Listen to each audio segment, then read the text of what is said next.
Hello, America. JOC here with your Ranting Politics headline updates, where we are diving into today's most explosive political stories that you need to know about. Today, we're diving into some explosive immigration enforcement action as Dr. Phil, yes, that Dr. Phil, joins ICE raids in Chicago. We'll also look at a major shift in the CIA's thinking about COVID's origins that's raising eyebrows across Washington.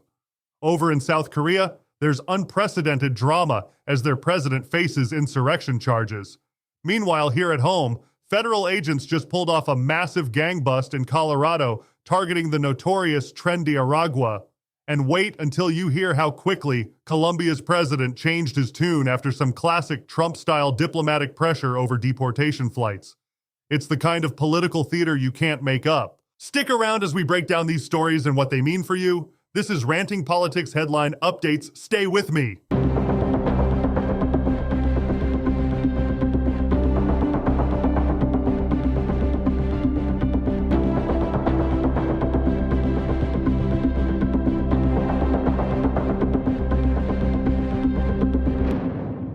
In a surprising turn of events, TV personality Dr. Phil McGraw got a first-hand look at immigration enforcement in action, embedded with ICE officers during their latest deportation raids in Chicago.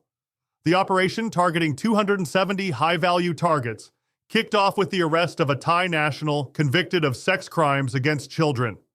Dr. Phil joined border czar Tom Homan as they confronted Sam Seda, who remarkably seemed unfazed by his situation. When questioned about his citizenship status, Seda's response was telling, simply stating that his mother was a citizen. Even more concerning was his dismissive "not really" response when confronted about his conviction for sex crimes involving children. The operation highlights the ongoing controversy surrounding sanctuary cities. As Homan pointed out during the raid, these policies allow convicted criminals to walk freely on city streets rather than face deportation. This particular case exemplifies the challenges faced by federal agents when local authorities limit their cooperation with immigration enforcement. Contrary to some public concerns, ICE officials clarified that these operations are precisely targeted efforts, not broad neighborhood sweeps.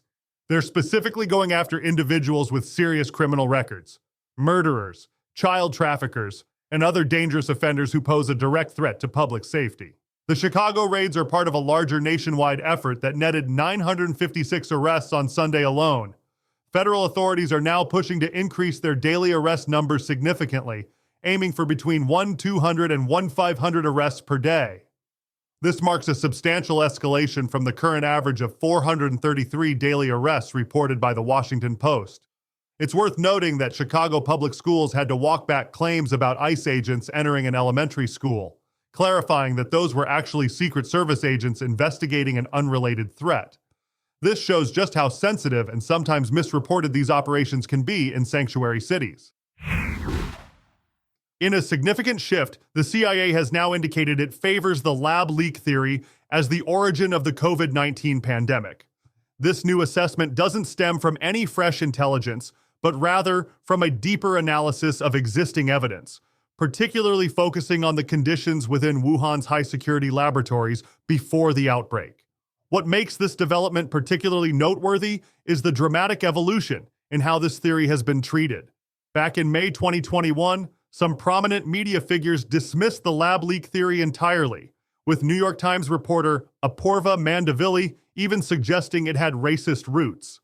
Now, the same theory is being endorsed by America's premier intelligence agency.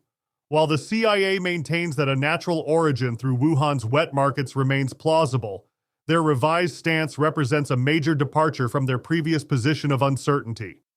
The agency has spent years stating they lacked sufficient information to make a definitive conclusion about COVID-19's origins. This change in assessment, based on a thorough examination of pre-pandemic laboratory conditions in Wuhan province, suggests they found compelling evidence supporting the lab leak scenario. The agency continues to keep an open mind, stating they'll evaluate any credible new intelligence that comes to light. However, this shift in position from one of America's most influential intelligence organizations could have far-reaching implications for our understanding of the pandemic's origins and future biosecurity measures. In a dramatic development from South Korea, President Yoon Suk-yeol has been indicted on charges of leading an insurrection, stemming from his controversial declaration of martial law last December. This marks an unprecedented legal action against a sitting South Korean president, with potential consequences that could reshape the political landscape of this key U.S. ally. The charges center around Yoon's December 3rd martial law decree, which attempted to ban political and parliamentary activity while imposing strict controls on media. Though the measure lasted only 6 hours before being voted down by lawmakers, the scene that unfolded in Parliament was nothing short of extraordinary, with armed soldiers in full tactical gear entering through broken windows as legislators fought to overturn the decree. Currently held in solitary confinement, Yoon has become the first sitting president in South Korean history to be arrested. His legal team maintains that the martial law declaration was merely intended as a warning to break political deadlock, rather than a genuine attempt to seize power. However, prosecutors view the action as a clear attempt at insurrection, one of the few crimes from which South Korean presidents don't enjoy immunity. The Constitutional Court now has 180 days to decide whether to remove Yoon from office or reinstate his powers. If removed, South Korea would need to hold new presidential elections within 60 days. This crisis has already triggered significant political upheaval, with the prime minister impeached and suspended, and several top military officials facing charges for their roles in the alleged insurrection. The situation represents the second time a conservative South Korean president has faced impeachment, highlighting the ongoing political instability in this crucial Asian democracy, with potential penalties ranging from life imprisonment to death. Though South Korea hasn't carried out executions in decades, the stakes couldn't be higher for both Yoon and the nation's democratic institutions. In a major breakthrough for federal law enforcement, DEA agents have successfully conducted an overnight raid on a makeshift nightclub in Adams County, just outside Denver, resulting in the arrest of approximately 50 members of the notorious Venezuelan prison gang, Tren de Aragua. The operation dealt a significant blow to the gang's operations, which had been terrorizing both Denver and Aurora in recent months. The raid, which targeted an invite-only party, yielded substantial evidence, including weapons, cash, and various narcotics.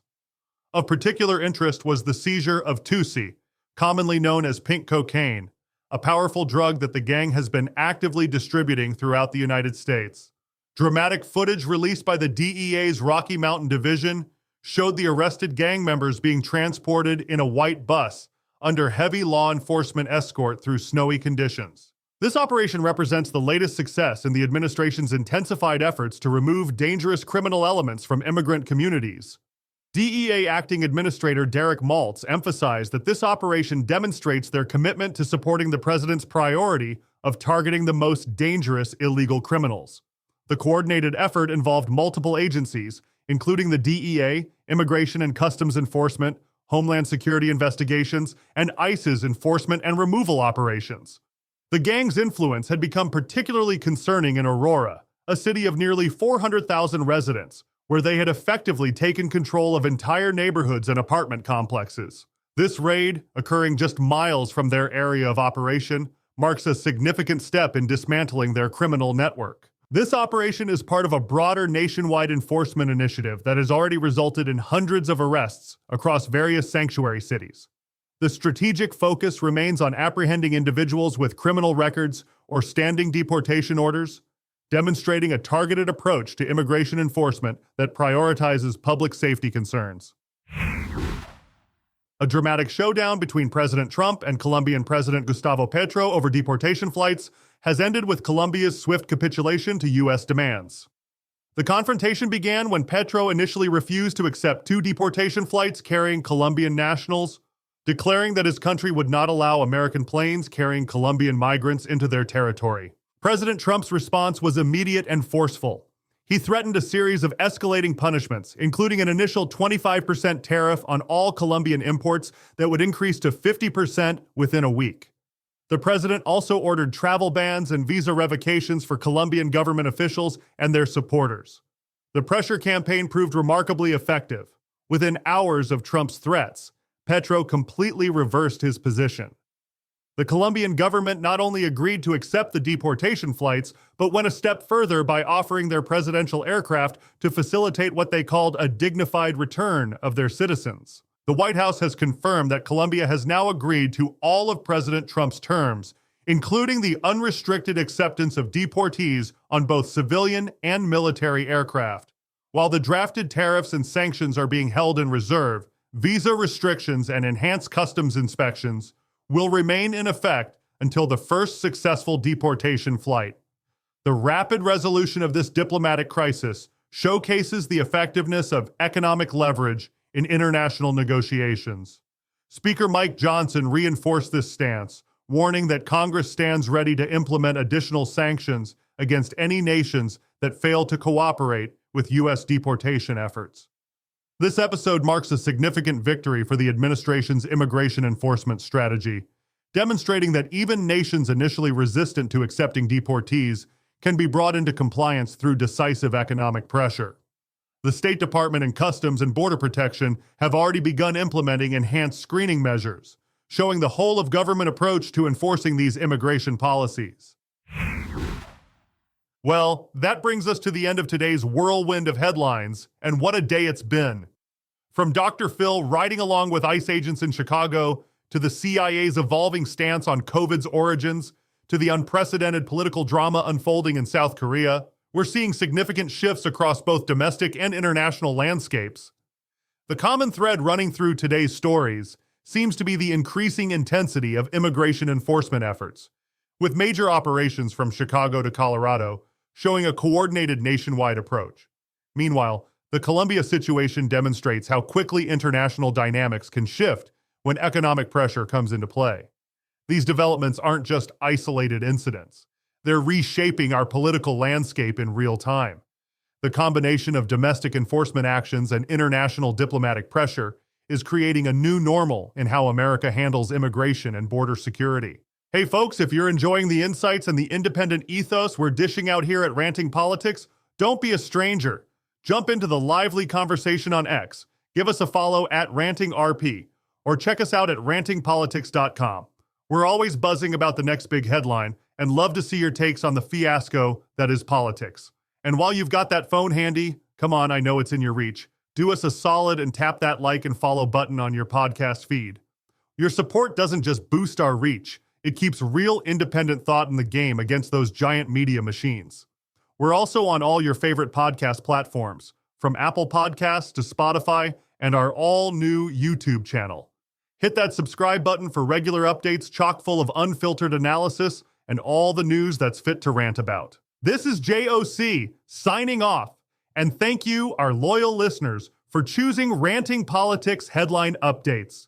We'll be back soon with the updates you need to navigate these interesting times. Until then, stay tuned, stay informed, and as always, stay free.